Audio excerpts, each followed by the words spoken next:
NASA's latest mission to the moon now grounded until at least October. We talked with an aerospace expert from Colorado about delays in launching Artemis 1. A popular Rhino restaurant is closing its doors today. What pushed the preservery to shut down its business, and what's next for its owners and the brand? The dog days of summer are almost over. This Labor Day, we say goodbye to time outside, laying by the pool and playing at the water park. How Coloradans are wrapping up the holiday weekend before fall gets into full swing. But it's still feeling like the dog days of summer out there, with temperatures back to the 90s this afternoon. Good morning and happy Sunday as we take a live look outside at Empower Field, where the Broncos will play their first game of the regular season 1 week from tomorrow. All right, we are so excited for that, and also, gosh, what a beautiful view of those mountains there too. Good morning. Thanks for joining us. I'm Jessica Crawford. And I'm Katie LaSalle. Welcome to Denver 7 News. Thanks so much for starting your Sunday with us. And as we take a look outside, what a beautiful morning it is. Clear skies, river rushing, nice and green and lush up near Glenwood Springs. Here over the Denver area, temperatures are already in the low 70s, and we're under that mostly sunny sky, but some hazy conditions with an air quality warning in effect until at least 4 p.m. That includes all areas shaded here in gray. If you do suffer any respiratory issues, lung disease, asthma, it's asked to not spend too much time outdoors for today, with reduced air quality and ozone concentrations in the high amounts. Now outside right now, we're in the 60s and 70s across the plains, 50s, and now seeing some 60s move into the mountains. If you're outside this afternoon, definitely hydrate. Sunscreen will be your friend. By 2 o'clock, we're seeing those 90s filter in. 96 is our expected high out at DIA. Some near record heat building across the plains for the next several days. I'll take you through the 7 days still to come.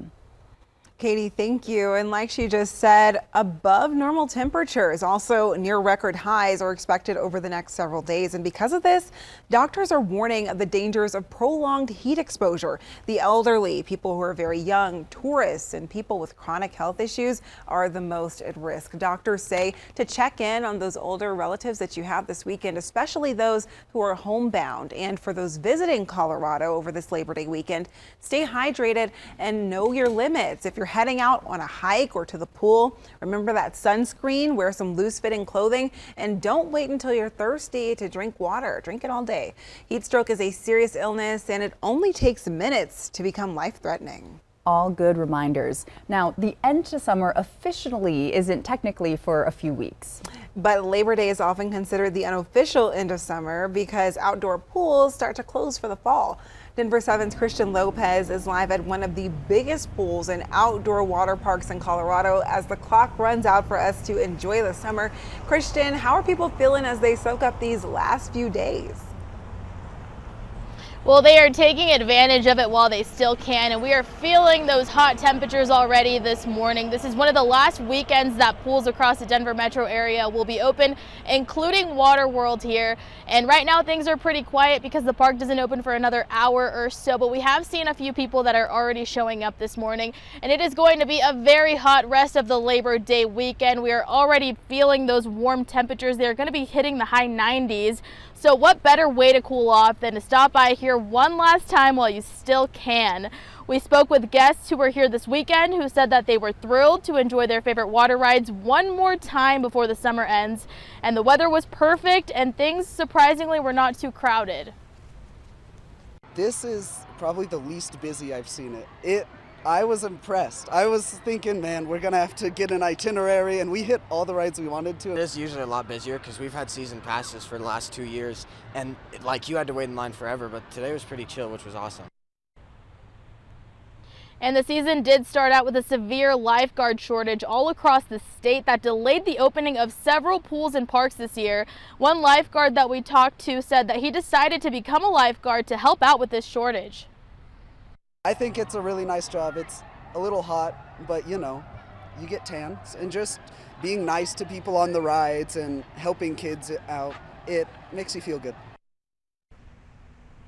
And if you want to come out to Water World, they will be open for 2 more days, today from 10 to 6 and tomorrow from 10 to 5. Again, it is already so hot out here, guys. I am tempted to go in there myself. I'm going to send it back to you guys. All right, Christian, have fun out there. Well, the Federal Aviation Administration and Department of Homeland Security say they'll be putting more focus on tightening up security at small airports. This comes after an airport worker in Mississippi allegedly stole a small airplane. Investigators say 29-year-old Corey Wayne Patterson stole the plane early yesterday morning from the Tupelo airport and then threatened to crash it into a local Walmart on purpose. Police say negotiators were able to talk to Patterson while he was in the air, and they did convince him to come back off of his threat. Well, there is good news to report about Jackson, Mississippi's water crisis. In Facebook post this weekend, city leaders say most of Jackson's residents should now have near normal water pressure, but the city is still under a boil water notice.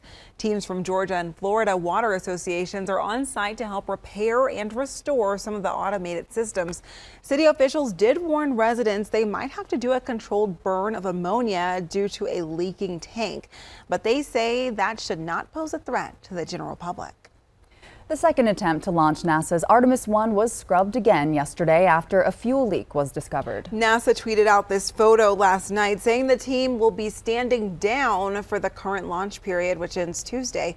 The next launch period isn't until October. And while many space enthusiasts were disappointed by this news, it's actually a common occurrence with these types of missions. Denver 7's Amy Wattis spoke to a Colorado expert who's breaking it all down and giving us some insight on what's next for this mission. We do not launch until we think it's right. That was the message from NASA Administrator Bill Nelson following a second failed attempt to launch the Artemis 1 rocket to the moon. CU Boulder professor Jack Burns, who snapped a picture in front of the rocket back in June, says that's the appropriate measure to take. These spacecraft, these rockets, are very complicated. So it's not at all surprising that it didn't go the first time on Monday, or it didn't go the second time. Burns says it may take several more times before the rocket heads into space. NASA stopped the Artemis 1 launch from happening Saturday after teams say they encountered a liquid hydrogen leak while loading the propellant into the rocket's core stage, which NASA says it will assess over the next few days. Colorado-based Lockheed Martin is the prime contractor for the Orion capsule, which is attached to the rocket and will be flown without astronauts on this mission as the first step in returning people to the moon. Lockheed Martin tweeted that it appreciates the work NASA is doing and will continue to keep the Orion spacecraft ready for the next launch opportunity. They designed it, they built it, and they're building capsules. They've already completed building the Artemis 2 capsule, and they're working on the Artemis 3. Artemis 2 will go around the moon with a crew and return, while Artemis 3 will land on the moon's surface and also have a crew. Burns says with the ultimate goal of continuing to grow the space program for years to come. It's about creating a sustainable presence in space, in which we're going to learn to live and work first on the moon, and then on Mars, and then beyond.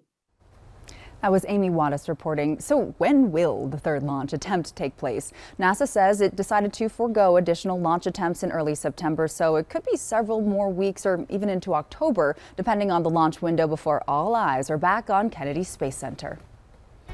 Labor Day weekend is one of the best times to get good deals on things that you've been considering buying for a while now. Why shopping in the store could cut costs post-pandemic.